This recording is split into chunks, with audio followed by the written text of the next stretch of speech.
করি ভালো আছেন। আমি আশিকুল ইসলাম। আমি যদিও মাল্টিপল বিষয় নিয়ে ভিডিও বানাই থাকি।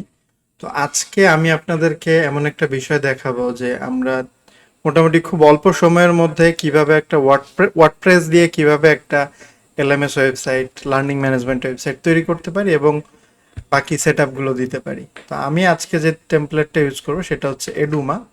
সো এডুমা এই থিমটার সাথে আমরা অনেকেই পরিচিত। সো আপনি পরিচিত না থাকলেও থিম ফরেস্টে এসে এডুমা লিখে সার্চ করলেই চলে আসবে। সো এইখান থেকে আমরা যে কোনো একটা থিম নিয়ে কাজ করব, একটা টেমপ্লেট নিয়ে আমরা সেটাকে মডিফাই করব আমাদের মতো করে।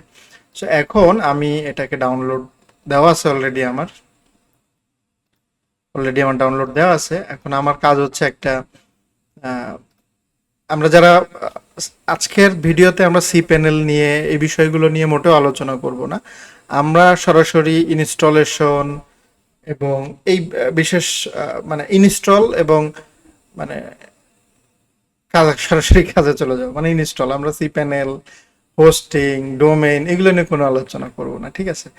এটা মনে করেন যে আপনি অলরেডি ডোমেইন হোস্টিং, ওয়ার্ডপ্রেস এই বিষয় সম্পর্কে জানেন, আপনার জন্য এটা এই ভিডিওটা। সো আমরা এখন কি করব, একটা ইনস্টলেশন দিব ওয়ার্ডপ্রেস সফট ক্লাসের মাধ্যমে।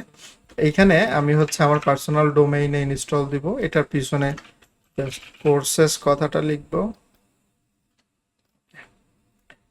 আচ্ছা, এরপরে এখন আমরা এইখানের পাসওয়ার্ড বা এই সেট গুলো দিব। দেওয়ার পরে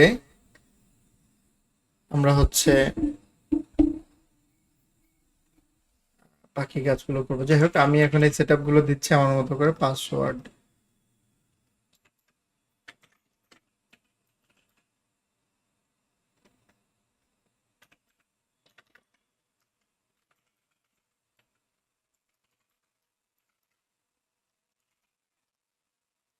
দেন আমি হচ্ছে সাইটের একটা নাম দিব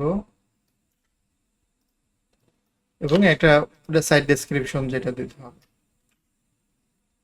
So, আমি সাইটের নাম আপাতত দিচ্ছি হচ্ছে course orbit, site description learn create grow. এটা আর এই পাশেরটা তো আপনারা এখন দেখতে পারবেন না।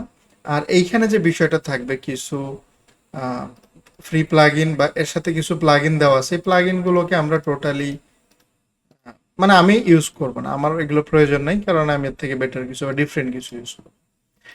এরপর হচ্ছে আমরা অ্যাডভান্স অপশন থেকে কোর্সের এই ডাটাবেসের যে নেমটা আছে এটা যেন আমি পরবর্তীতে চিনতে পারি, এই জন্য কোর্স লিখে একটা ডাটাবেস তৈরি করলাম। দেন আমার কাজ শেষ মোটামুটি। আমি চাইলেই আপডেটগুলো অটো আপডেট দিয়ে দিতে পারি, যে প্লাগইন গুলো যেন অটো আপডেট, যেটা আমার জন্য একটু ভালো হবে আর কি। তো এরপর ইনস্টল বাটনে চাপ দিলাম, কয়েক সেকেন্ড সময় লাগবে ইনস্টল হইতে। ব্যাস, আমাদের ওয়ার্ডপ্রেস ইনস্টল হয়ে গেল।